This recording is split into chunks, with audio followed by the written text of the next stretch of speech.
Dunn. Stay with us. The Empire's on the run. Alex Jones and the GCN Radio Network. Used since before the days of the Roman Empire to support the body's natural systems and enhance overall health. Introducing the new InfoWarsLife.com oil of oregano formulation, a highly advanced nutraceutical form of this key herb that has been traditionally used by civilizations for thousands of years to promote health. We have now procured the most high quality and potent forms of oregano oil on the market, sourced from top leading manufacturers to ensure a concentrated level of bioactive ingredients. Extracted directly from the wild herb and sealed in easy-to-use capsules, you will no longer need to endure the burning of liquid oregano on the tongue. Wild crafted from the Mediterranean oregano species that experts agree is one of the most powerful and most challenging to acquire. This winter season, it's more important than ever to secure this true form of oil of oregano. Now available in our limited first run at InfoWarsLife.com. That's InfoWarsLife.com or call 888-253-3139. The month of February is all about Valentine's Day. Big heart-shaped boxes filled with delicious candy. What if we, the Patriots, hijacked Valentine's Day and instead made it about human liberty and individual empowerment? I'm all about human potential. I'm all about the individual being empowered. The establishment is the opposite. That's why they spike our water with fluoride and GMO, estrogen mimickers, and the rest of the garbage. InfoWars is striking back in the month of February with Human Empowerment Month. How we can come together and win the human race. And to celebrate the kickoff of Human Empowerment Month, we're slashing prices on InfoWarsLife.com products like Super Male and Super Female Vitality. The sale is only running for the month, 20% off, and there's a lot of other powerful specials at InfoWarsLife.com. InfoWarsLife.com, celebrating human potential in the month of February. Visit InfoWarsLife.com to find this special and many others in the month of February. Again, InfoWarsLife.com or 888-253-3139.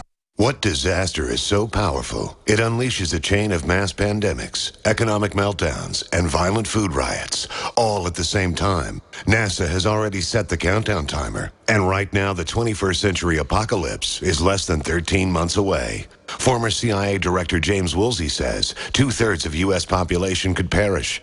In a matter of seconds, the world as we know it will cease to exist. The world's economy will be wiped out. Mass riots will follow. Ancient diseases will reemerge. How will you shield yourself and your loved ones from this upcoming apocalypse? Go to darkestdays.info to find out proven methods of protecting yourself, your loved ones, and even your entire community when this worst-case scenario unravels. That's darkestdays.info. darkestdays.info. Go there before this life-saving information becomes unavailable to the large public. Go to darkestdays.info now. We've got it. This transmission is coming to you. Waging war on corruption. All right, you are go. It's Alex Jones coming to you live from the front lines of the InfoWar.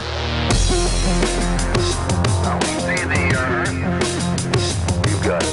Welcome back to the Alex Jones Show. I'm David Knight, your host today. We've been talking to Dr. John Dunn, a physician who is concerned about medical ethics. It's a shame we don't have more physicians who are concerned about that. We're talking about informed consent, and we're talking about, as Dr. Dunn pointed out, this is something that's been going on for quite some time by the EPA. In violating people's informed consent. Of course, you can never have informed consent if it is something that is life-threatening. That's part of the Nuremberg prohibitions.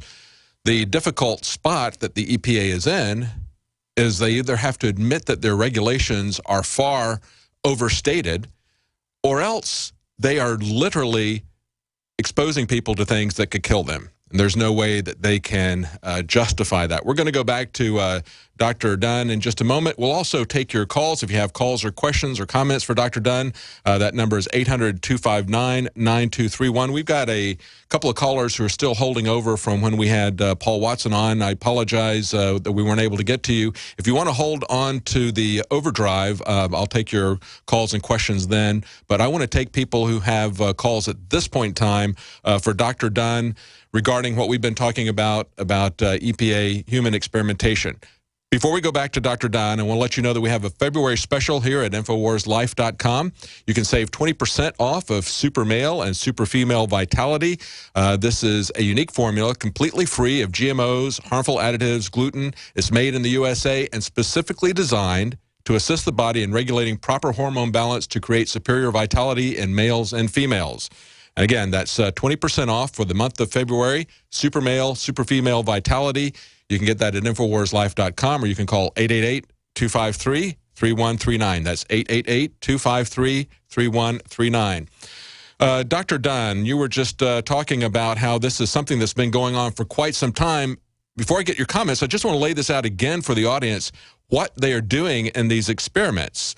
This is EE News, Energy and Environment Policy News, reports about these experiments. They say that the EPA is recruiting asthmatic African-American teenagers now from Raleigh, North Carolina. They're going to get paid $594 for 6 weekly visits, about $100 a week, to answer questions about the exposures that they're going to get. Now, what are they going to do to these kids? Well, they're going to have the recruits brought into study chambers at the EPA's Human Studies Facility at the University of North Carolina in Chapel Hill.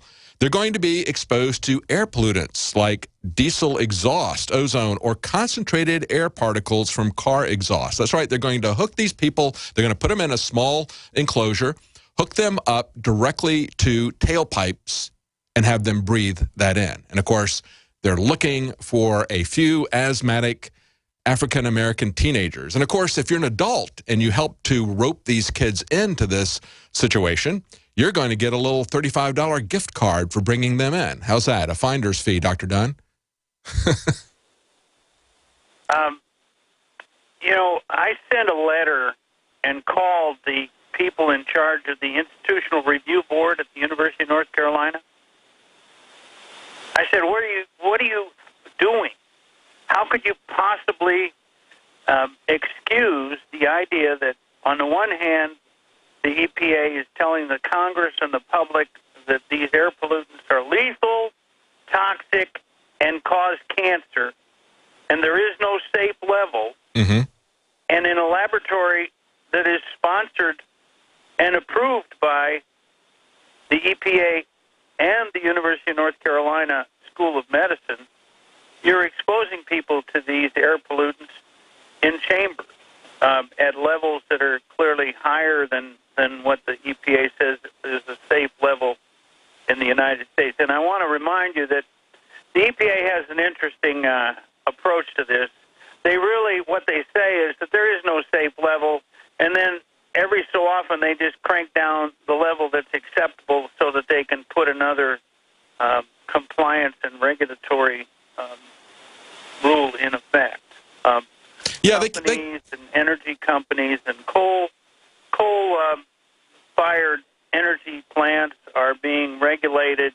And then what they do is a year or two after the first regulation comes in, there's a second regulation that reduces the levels of emissions allowed even more on the theory that there is no safe level for these air pollutants. They want to say that there's no safe level. They have a level that they say will kill you, not just make you sick, and yet they expose these people to 70 times that level. They can't have it both ways. Well, that's true, and the reason that this, think about it this way. Let's say that these subjects are actually being exposed to something that's not really going to kill them, not going to give them cancer, not even going to hurt them, okay? And then they find out that the EPA says that it causes cancer, there's no safe level, it's toxic and lethal. What do you think is going to be the state of mind of a subject who took $50 or $100 to be a participant in one of these studies for the rest of his life? Exactly. But, of course, they're told in this this article, EE News, are saying, in addition to getting cash, participants are told they'll be helping humanity. Thanks to people like you who've participated in studies, the EPA has set air pollutant regulations that help improve the health of millions of individuals every year. Your participation makes the world a better and healthier place for us all. So they're not doing it just for the children. They're doing it for the herd. And you can lay your life down on the line for the EPA's human experimentation. I don't know. Yes, go ahead. Can I interrupt just a minute on that? Mm-hmm. Okay. there is a specific prohibition to experiments that would cause harm to the subject, regardless of what may be some intended benefit. Exactly. The only exception to a human experiment that might harm the subject is special circumstances where there is a very serious risk that has been identified, and the individuals involved in the research themselves decide to expose themselves to the potential toxin or harm. Yes. You cannot ask people from the outside to do it. It is it's prohibited, and it's illegal.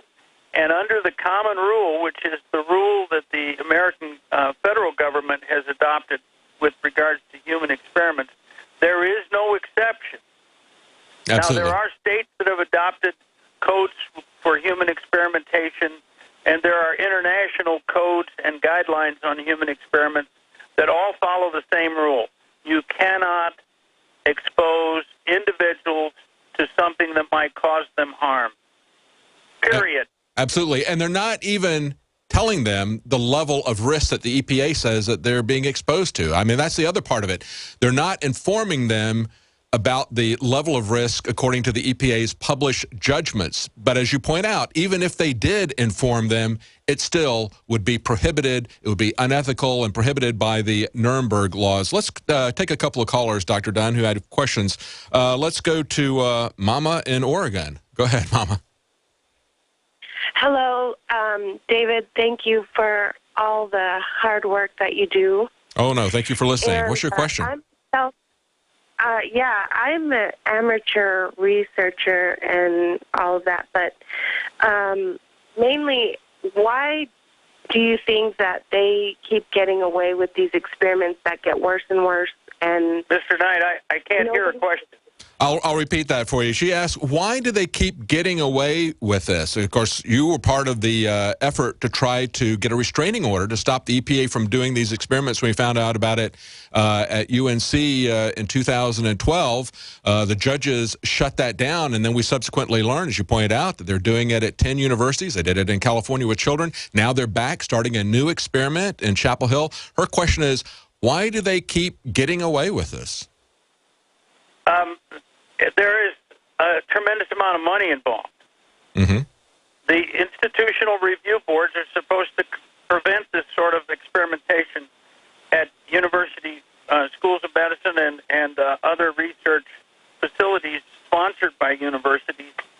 But you have to realize that millions of dollars are changing hands, and for every experiment that the university approves, they get a cut of the amount of money that's awarded. It's all driven by money. Yes. Understand this. The climate campaign is driven by money. $20 billion a year are being granted to people who can establish on the basis of some kind of scientific experiment or even modeling, and some of that is really not very scientific. But what amounts to a situation where they're paying for these whores. And the whores are in the institutional review boards. I sent a letter to the 10 deans of the medical schools that are involved in these experiments. And the university medical schools that are involved are University of North Carolina, Rutgers, Rochester, Ohio State, Michigan, Michigan State, Washington University in the state of Washington, UCLA, and University of Southern California, and the Lovelace Clinic, which is affiliated with the University of New Mexico. I sent a letter to the deans of all these medical schools, and I said, okay, here's the deal. You and your institutional review boards are approving experiments on humans that are illegal, unethical, and immoral. If you are to believe what the EPA says, which is that air pollution kills, is lethal in short or long-term ways, and it causes cancer. Did they reply to you? No, not a single one. Mm-hmm. Now, let me tell you another thing that will really irritate the devil out of you. There are, in the Congress of the United States, the Senate and the House, 19 physicians